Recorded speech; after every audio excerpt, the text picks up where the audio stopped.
আজ আমার এই মুরগির 70 দিন বয়স হয়েছে। আপনার আমি নিচে নতুন শেড করছি, শেডে বাচ্চাগুলো নিয়ে আসলাম। আগে বাসার ছাদে ছিল।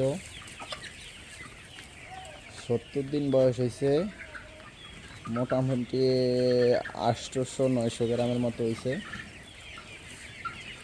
ভ্যাকসিনও মোটামুটি সবগুলো কমপ্লিট, কিন্তু রাত্রে গলাতে আপনার খতখত করে, ঠান্ডার সমস্যা আছে। কোনো ওষুধেই তো কাজ হচ্ছে না। মোটামুটি ভালো একটা টাকাই খরচ হয়ে গেছে। যারা মুরগি পালেন তারা অবশ্যই বুঝবেন, লেয়ার মুরগি এগুলি। যাক, তারপরও আল্লাহ ভরসা, আল্লাহর উপরে ভরসা করে করতে হয় সব কিছু। ইনশাল্লাহ বাকিটা আল্লাহর হাতে, আল্লাহ যা দেয়। এই যে নতুন করে এই মুরগির শেডটা করলাম,